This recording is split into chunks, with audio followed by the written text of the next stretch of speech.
আসসালামু আলাইকুম সুপ্রিয় দর্শক, তন্নিস কুকিং অ্যান্ড ব্লগ চ্যানেলে আপনাদেরকে স্বাগতম জানাচ্ছি আরও একবার। কেমন আছেন সবাই? আশা করছি আল্লাহ পাকের রহমতে ভালো আছেন। আলহামদুলিল্লাহ আমরা আল্লাহ পাকের রহমতে ভালো আছি।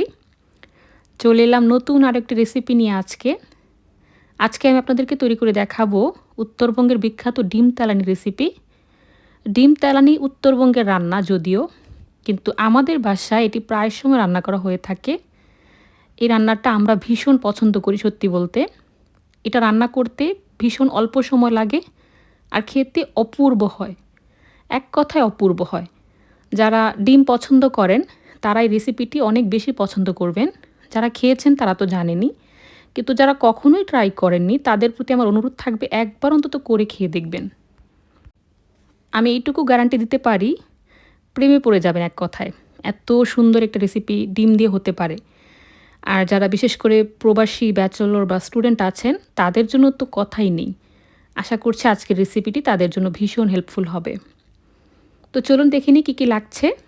ডিম তেলানি রান্না করার জন্য আমি এখানে 1/3 কাপের মতো তেল দিয়েছি, সয়াবিন তেল। একটি মিডিয়াম সাইজের পেঁয়াজ কুচি দিয়ে দিলাম। পেঁয়াজটাকে ব্রাউন করে ভেজে নিব।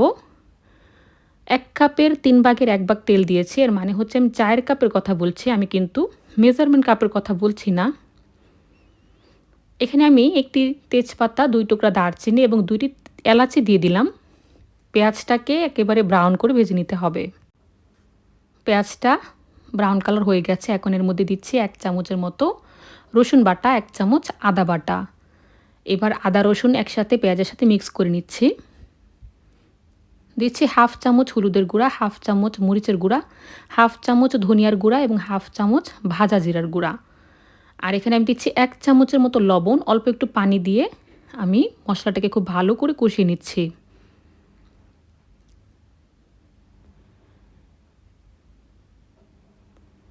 তেলটা উপরে ভেসে উঠেছে, মশলাটা কিন্তু কষানো হয়ে গেছে। অবশ্যই মশলা খুব ভালো করে কষিয়ে নিতে হবে, না হলে কিন্তু কাঁচা গন্ধ রয়েই যাবে আর খেতে ভালো লাগবে না। তো এর মধ্যে আমি ঝোলের জন্য পানি দিয়ে দিচ্ছি। 3 কাপের মতো পানি দিচ্ছি, 4 কাপের কথা বললাম। আর আমি নেড়েচেড়ে মিক্স করে নিচ্ছি। তো ঝোলটা বলক ওঠা পর্যন্ত অপেক্ষা করব। দিচ্ছি 4টির মতো কাঁচামরিচ।